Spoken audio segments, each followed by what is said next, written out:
Up next, the flight of Apollo 18. I believe that this nation should commit itself to achieving the goal, before this decade is out, of landing a man on the moon and returning him safely to the Earth. If the truth were known, we really delayed this launch so we could get the burritos on time. I figured that. The flight director says get back in. We lost the flight plan out the window. On all three networks, you replaced all the kitty cartoons. Houston, we've had a problem. We copy you down, Eagle. Houston, Tranquility Base here. The Eagle has landed. I was strolling on the moon one day. Challenger, go and throttle up. Challenger, go and throttle up. The Earth from here is a grand oasis of the big vastness of space. You're listening to The Space Program, NASA's past, present, and future. The flight of Apollo 18. This is Lori Kelly reporting. The prime crew was to be commanded by Richard Gordon, who was the command module pilot for Apollo 12, the second moon landing mission. The command module pilot was Vance Brand, and the lunar module pilot was Joe Engle, both space rookies. The prime crew was grounded because they were involved in a lengthy court case involving a government vehicle accident. The backup crew would now fly the mission. Under the command of Otis Bowman, Apollo 18 was to land on the far side of the moon, a first for the moon landing program. This was a risky adventure, but highly encouraged, as public affection for the space program had worn off since the first moon landing of Apollo 11 in 1969. Of note was that the number 3 album of the week was Dark Side of the Moon by Pink Floyd. Command Module pilot Scott Drudge described their mission. We never see the far side of the moon from the Earth. In fact, only 24 astronauts have seen the other side of the moon while orbiting. So we're going to land on that far side. And the only communication the guys on the far side of the moon will have will be with me in the command module, Liberty, as I pass around the far side. This poses a really big challenge for all of us. Bowman and Drudge were joined by lunar module pilot Nate Kinsey. Apollo 18 lifted off from Launch Pad 39B at 12:24 p.m. Eastern Standard Time on April the 1st, 1973. T-minus 30, guidance internal. Otis Bowman reports all systems are go. T-minus 10, 9, ignition sequence start. 6, 5, all engines running. Launch commit. 1, 0. Liftoff. Liftoff at 24 minutes past the hour. We have liftoff on Apollo 18. We cleared the tower. Houston now controlling roll and pitch program. We got roll and pitch program, Houston. Roger, 18. That call up from Capcom Rich Kircher to Spacecraft Commander Otis Bowman confirmed the launch vehicle is targeting properly, now at 30 seconds. 18, you're go at 30. Roger, go at 30. Good thrust on all 5 engines. Apollo 18 is now entering max Q, the period of severe stress on the vehicle. The crew is now experiencing approximately 3 Gs, or 3 times the force of gravity.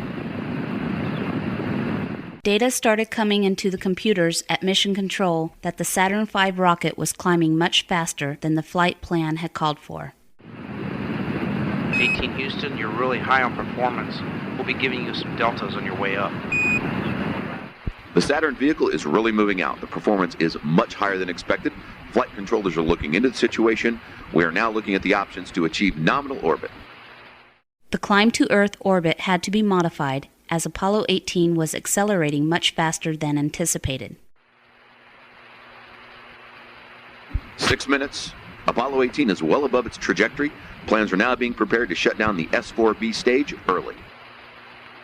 Otis, we're looking at shutting down 6 seconds early. Shouldn't be a problem. We'll configure the 4B shutdown. Earlier than planned, the crew shut down the third stage engine 6.4 seconds early. It was a mystery that the spacecraft had climbed faster than planned. Mission controllers pored over the data for several hours. Houston, our computer data doesn't work out with the flight plan or the data you are giving us. Nate, we're looking at everything. We have the whole crew and the ladies recomputing everything. We're on it. After 5 revolutions of the Earth, Apollo 18 was finally given a go for translunar injection. They would go to the moon. And this is Mission Control. Apollo 18 status has been evaluated, and a go has been given for the crew of the Translunar Injection, or TLI. 18 Houston, you're go for TLI. Okay, Houston, we'll be back in time for tax day. Just don't claim anything precious that you bring back. We'll give it to you as a gift, so you have to claim it. The third stage of the Saturn V pushed the spacecraft toward the moon. As it coasted, the crew got some much-needed sleep. Apollo 18 reached the moon's sphere of influence a little early, as if the entire spacecraft were lighter. The crew prepared to extract the lunar module, nicknamed Raven, from the Saturn's third stage. The command module, nicknamed Liberty, separated from the third stage, turned around, and prepared to move in and dock with the lunar module. Liberty now moving in to dock with Raven. Looks like a hard dock. Okay, Houston, we are hard docked with Raven. Nice job, Liberty. You are go for LEM extract and lunar orbit. Houston, while Scott is working on the LEM extract, any word on our weight problem? How can we be light? We're not sure, but we're looking at it. Okay, just let us know. We've got the Magenta team working it. Roger. Just get us to the far side. Liberty pulled Raven away from the Saturn V third stage and proceeded into lunar orbit. The lunar module is being extracted from the Saturn third stage. A checkout of the LEM system will take place over the next few hours in preparation for lunar landing. We are proceeding with the LEM checkout as per our checklist. How's Dick's crew holding up in our absence? I'm sure they're really frustrated that they aren't in our seats right now. They're wanting to be en route as we speak and very frustrated. We will do them proud. We're going to take the rover for a drive and chow down on the lunar surface. I know there's a hot dog stand with cold beer down there somewhere. What do you think, Otis? Well, there's a nice steak on the far side of the moon with my name on it. We're taking Raven down for a feast. Otis, I think we forgot to pack the steak sauces for your lunar feast. During the lunar module checkout, a devastating discovery was made. Mission Commander Otis Bowman called Mission Control with the news. Houston, Apollo 18. Go ahead, 18. Houston, I want to be very clear about what I'm going to tell you folks. We found out the reason that we were light during launch and the trip to the moon. It looks like the LEM was not fueled up. We can't fly the LEM to the moon. There's no fuel in it. Say again, 18? There's no fuel in the lunar module. We can't fly it. Otis, we're all looking at the data. You don't understand. We can't land on the moon. The landing on the moon had to be aborted. The mistake of not fueling the lunar module forced Apollo 18 to return to Earth without a walk on the moon. Bill Pascoe, director of the space program, resigned. The mistake in properly preparing Apollo 18 for flight is inexcusable. I take full responsibility. I am, therefore, resigning. The moon landing program was then canceled by Congress. The flight of Apollo 18. This is Lori Kelly reporting. Oh, the mission of Apollo 18 never happened. April Fools, everyone. You're listening to the Space Program. Hi, this is Rich Kirshner, producer of the Space Program. The concept of Apollo 18 was a fun one.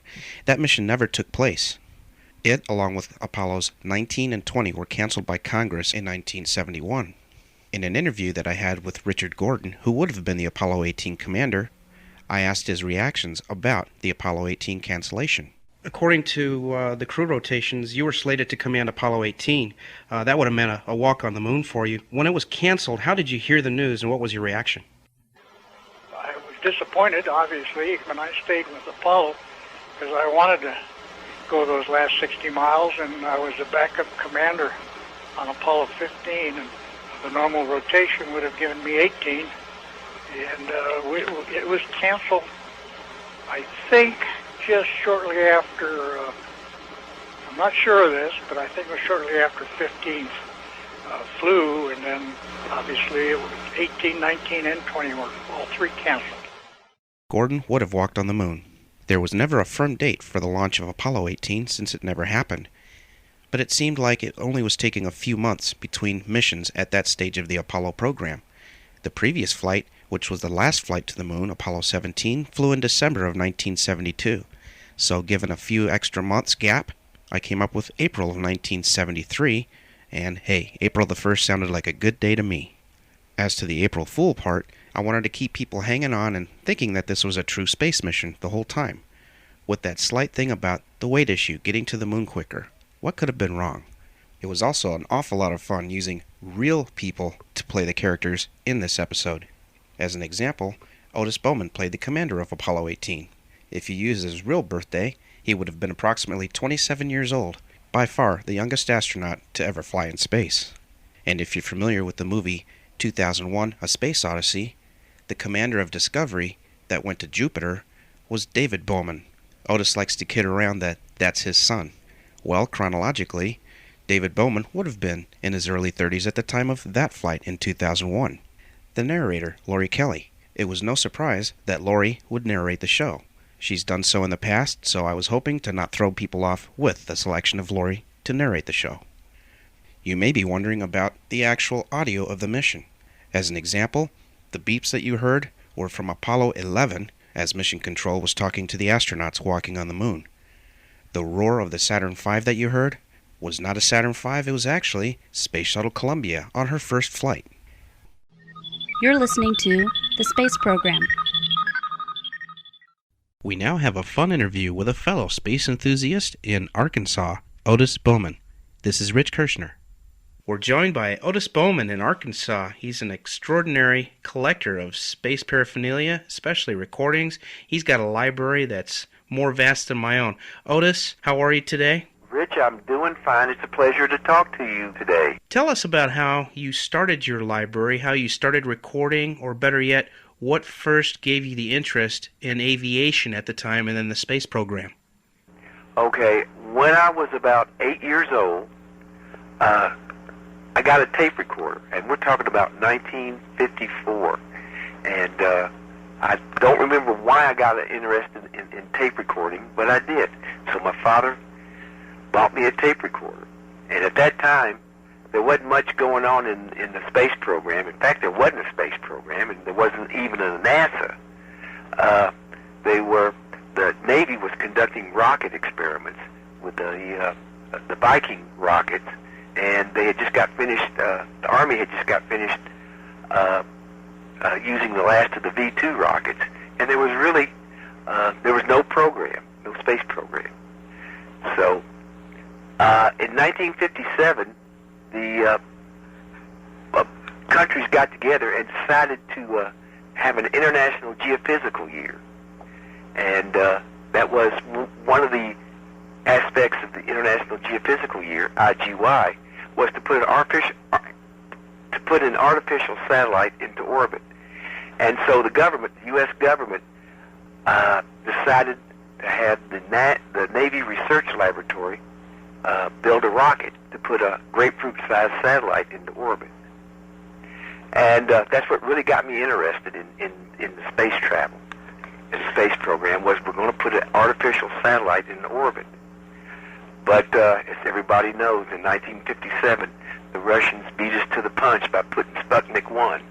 And I remember the morning when I woke up, my mom said, the Russians put a satellite in orbit. And I was just jumped up and down and could not believe it, that a country had put a satellite into orbit. And so that's what really got me interested in the space program.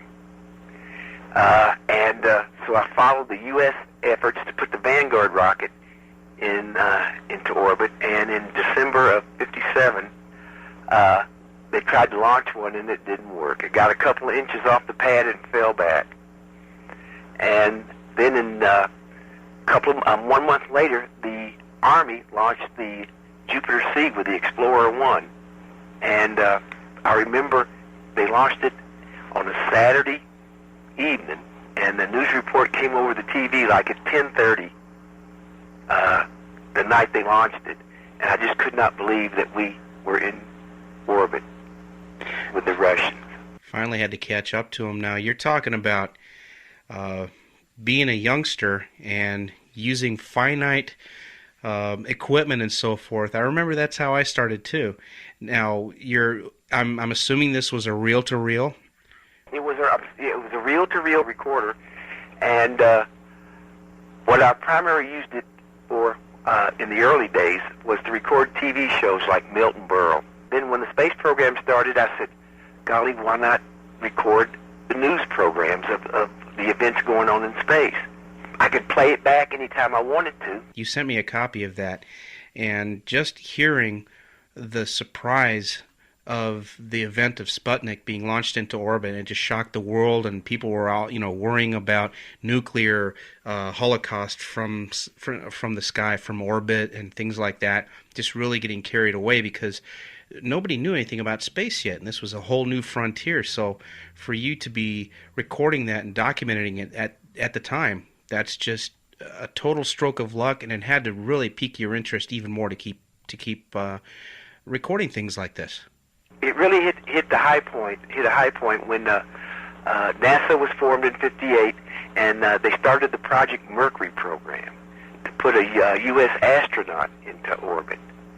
And I remember the early launch attempts, because they went through 2 or 3 launch attempts before they could get a capsule into orbit or suborbital flight, which was the first flights.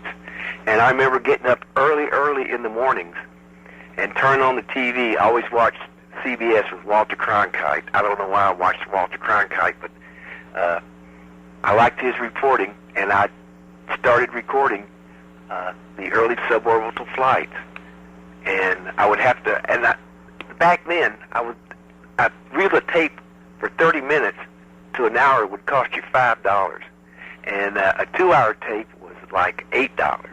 And here I was, 15 years old, and I had $1 a week allowance, and I couldn't buy much tape, so I had to be choosy on what I recorded. And so some of my early Mercury flight tapes are chopped up, and I just have limited reports. But I've got mostly they're the launch and some in-flight reports and the landing. Well, I was going to ask you that after I was talking about your limited facilities and such, that as a youngster, you don't have all of the monetary support that you would want as far as purchasing those reel-to-reel tapes. And yeah, they were costly by today's standards. You can buy hours of cassette tape for just a couple of dollars, and then even CDs are coming down. The facilities are so much easier now, but to actually get those reel-to-reel tapes at the time, it was quite expensive. And I might note for those listeners right now, those of you who recall reel-to-reel tape and such, Otis's recordings are very, very clear. They're very good, and we've really enjoyed trading recordings with each other, and it's just amazing that they've held out so well over the years. Now, you have a vast library. I'm going to ask you to take a stab between audio and video. Probably how many hours of space coverage do you have recorded? Oh, on audio, I have the Mercury flights, the Gemini flights, and the Apollo moon landings. And that would probably be over 500 hours. Most of the recordings are of the network coverage that they had on television at that time. Because, like today, where you've got satellite TV, we didn't have satellite TV back there in the 60s. We had the 3 major networks, and you just had to wait until they decided to put on space coverage.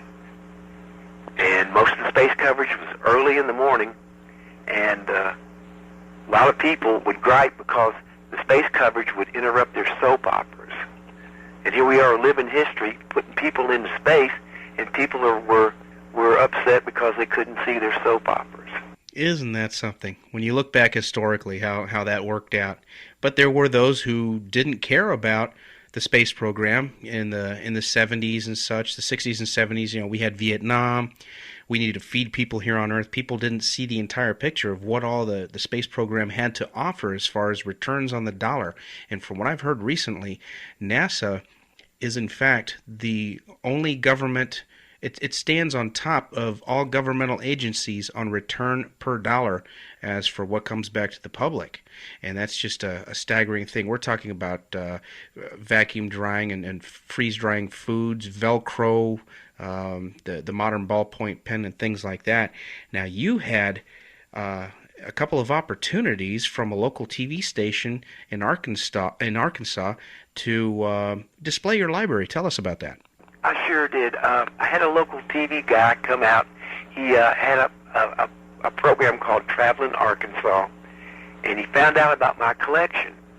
And he came out, named Chuck Dowish, and he interviewed me about my collection, and I played him some excerpts from early Walter Cronkite, and he was just thrilled because he used to do that, record the early Mercury flights when he was living in Chicago. So they did a program on that.